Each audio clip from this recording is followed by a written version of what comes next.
Good day, everyone. Welcome to the weekly note of GTC Traders. This is a feature we do each week, as you can tell if you click on the little category for the GTC weekly note. This is something that we do each week. If you are new, I am the senior partner of a separate private proprietary firm, and we decided, hey, how about we put our weekly note up? We're not by any means the only one that does a weekly note. This is something that's very common among many firms, a weekly note or a daily note. And we thought, hey, how about we just make this real easy on ourselves? How about we just copy and paste sort of our weekly note from our private proprietary firm and put it over here on GTC Traders. So that is what we do. And the article itself has all of the vagaries usually of different thoughts as far as the economic calendar for that week and what we see in interest rates and various markets.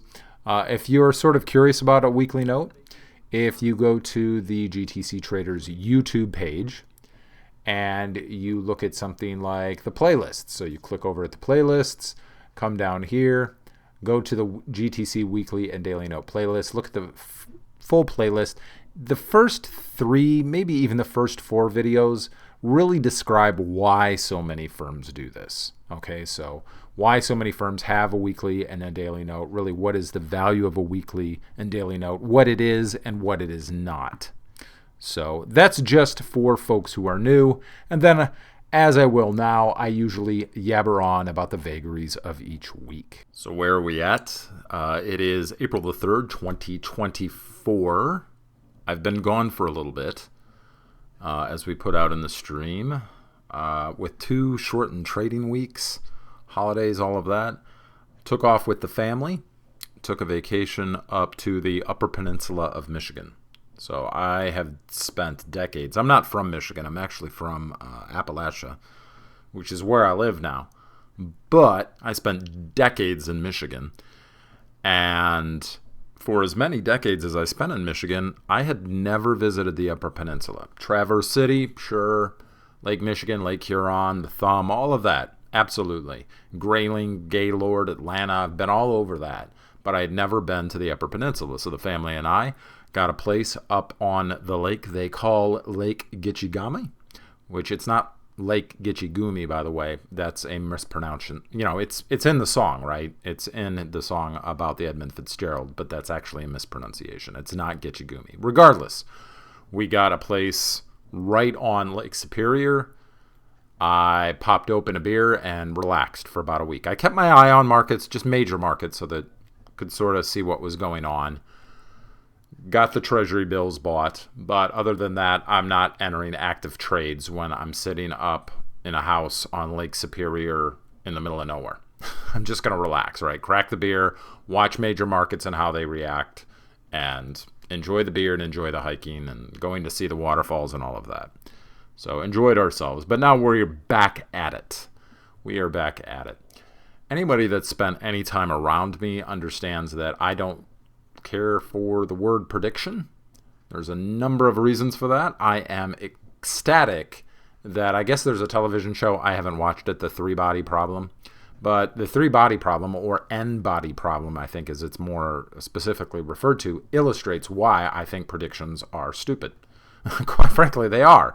It's simple complexity mathematics. You can have, and what the 3-body problem is basically, is that if you have 2 objects in space, they can orbit each other. You can predict those orbits. They get into a stable orbit with no problems. The second you enter a 3rd body or 4th body, and thus it's called the N-body problem, actually, minute changes can happen to where you cannot predict the stability outcomes into any period of time into the future because of complexity mathematics.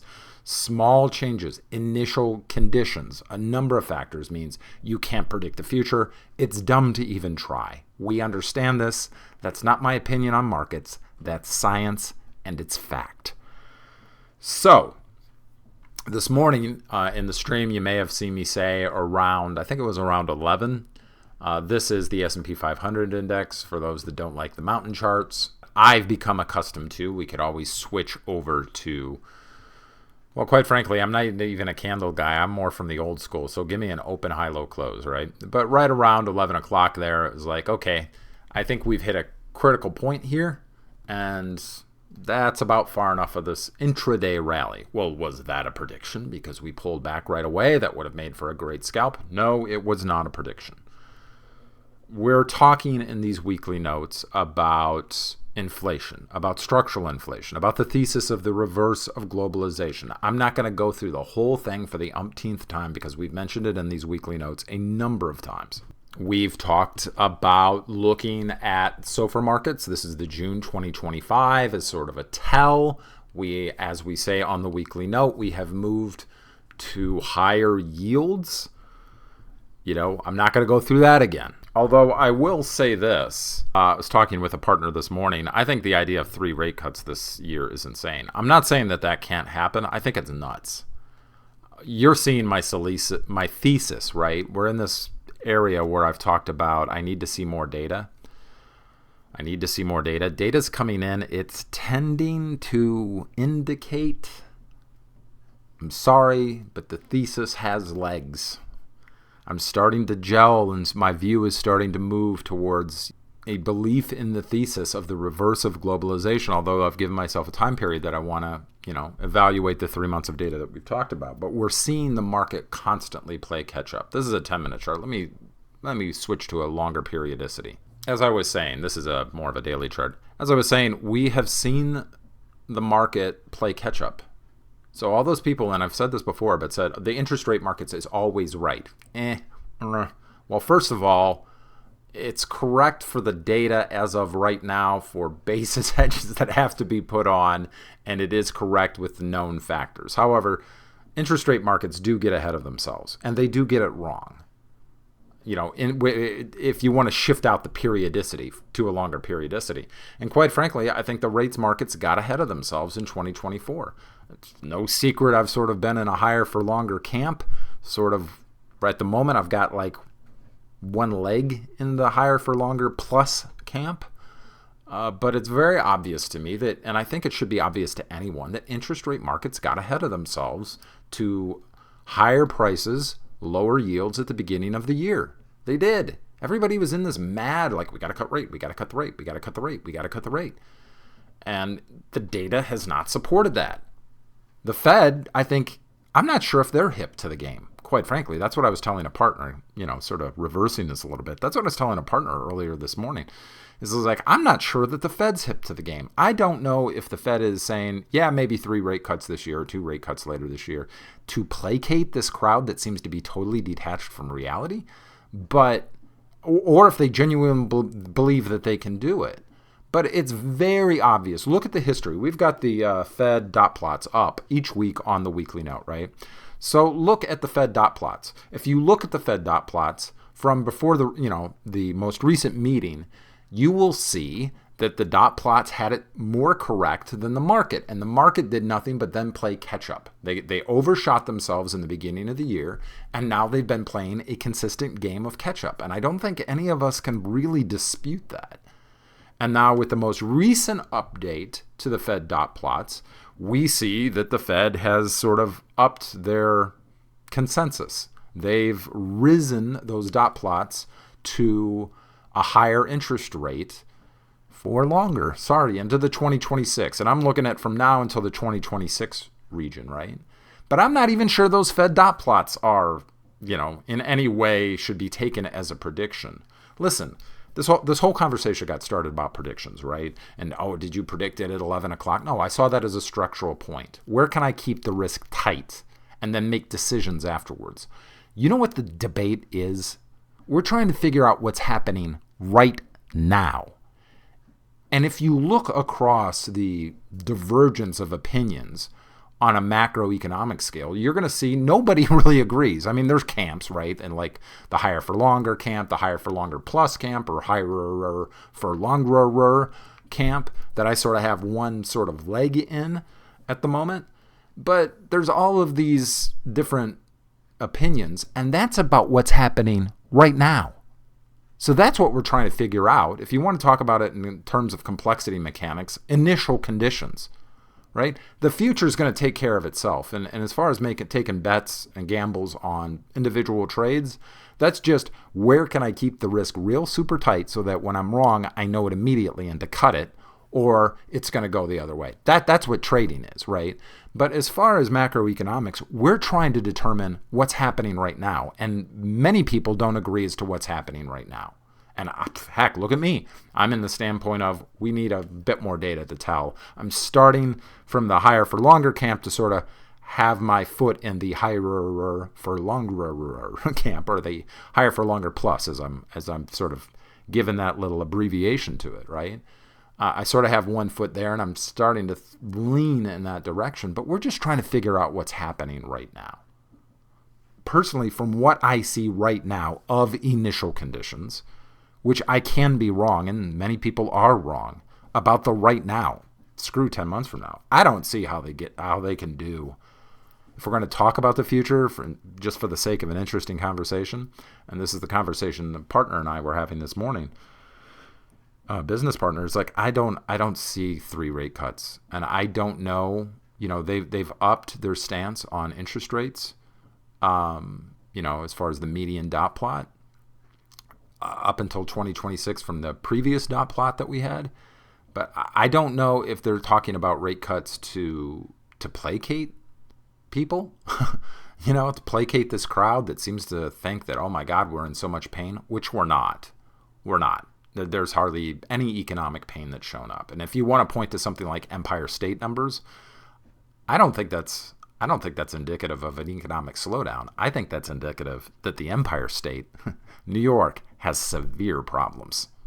And money is getting out of New York because you see other data as far as manufacturing outside of New York that's inflationary, right?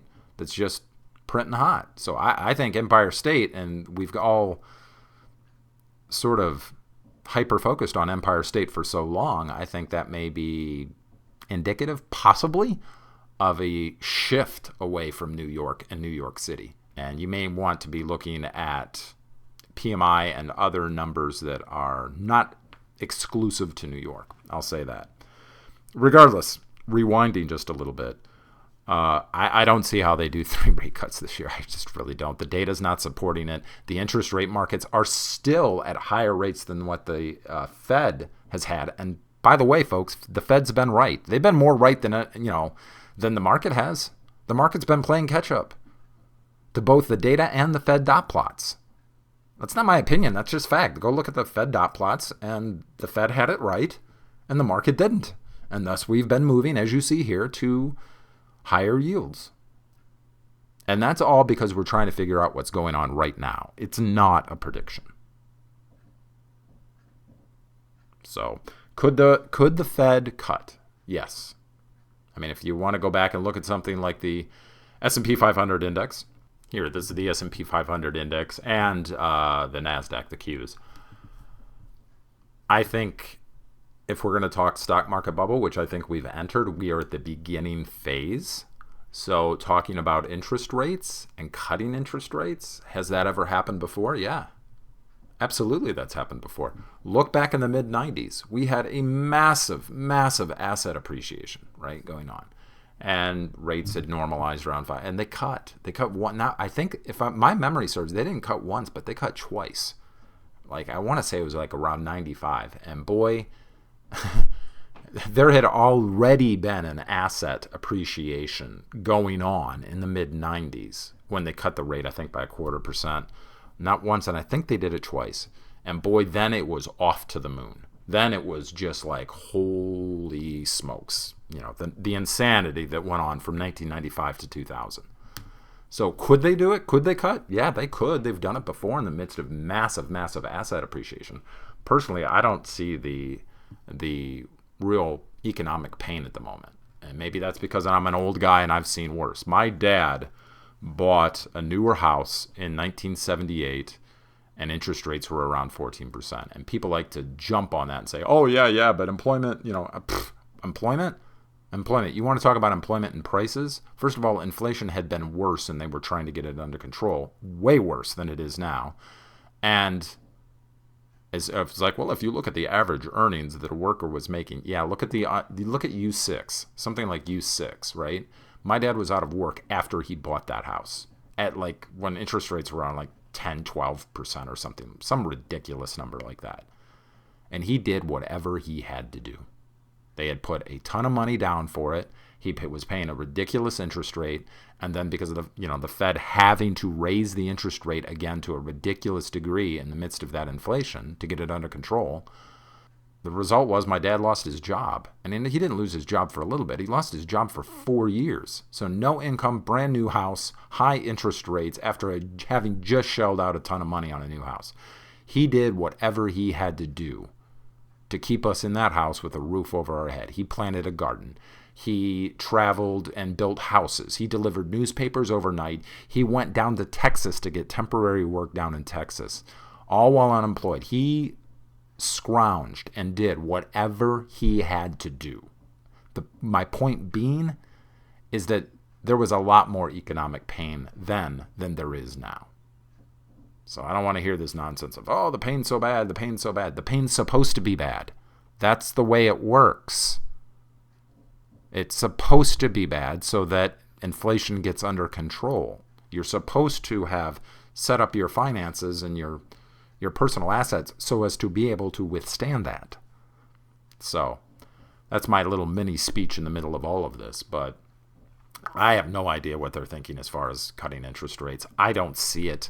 I'm starting to lean, just in case of summary, towards the H4L plus camp, higher for longer. That's the data that I'm starting to see. It's not a prediction. It's just the data I'm starting to see. And does that mean, well, then that means they won't cut? They've done it before in the middle of massive asset appreciation. So before we conclude, there is one final thing. You will note on the weekly note, believe it or not, I don't like crypto. I don't like Bitcoin. I don't see the point. My point as far as a medium of exchange has always been me arguing against it as a medium of exchange due to its volatility. For any medium of exchange, historically, those that have done the best are always those with the lowest volatility, which definitely is not crypto, right? You're entering the problems of money literally centuries ago that we figured out that, the volatility has to be less such that you know what you're paying for an item from month to month, right? The volatility needs to be very low as a medium of exchange. Otherwise, you get these massive deflationary and massive inflationary pushes and pulls on the assets that you're paying for with that medium of exchange. So I'm not a fan of crypto. I'm just not. However, I have also said for a long time that I would trade fossilized manure, pardon the pun, if the market was liquid and thick enough. And guess what? For Bitcoin, the market is now massive and thick and liquid enough. And I don't mean this rally that you see on your screen right now. I'm talking about ETFs. I'm talking about the possibility of options, the futures. It's solidified itself as a market into the world economy. So you will note on the weekly note, we have a stance. Okay, we have a stance. I'm not a fan, but I have said, as I said before, I would trade fossilized manure if the market was thick and liquid enough. And I think that is a very apt metaphor because although I believe it to be manure, crypto markets have fossilized. They have hardened and they have fossilized themselves into world markets. So yes, we now have a stance on crypto markets. We are currently neutral on if you got any of those lows of the last month, man, I would have it tied and locked in because at the moment we are neutral on Bitcoin prices and crypto prices. And you will see that from moving forward on the weekly note. And we've put it on our weekly note at our private proprietary firm because it is a solidified market now. And there are people out there that traded enough. I'll put it that way. So that has been our thoughts for this week. There is a lot more on the way now that I am back from vacation. And our thoughts are just good until they're canceled. They can shift at any time. That's why we use the term GTC or good till canceled, GTC traders. And this has been what it's always been. It's simply been our thoughts, not yours, for whatever the heck day it is. As always, stay safe, trade well, and remember that love doesn't cost a dime.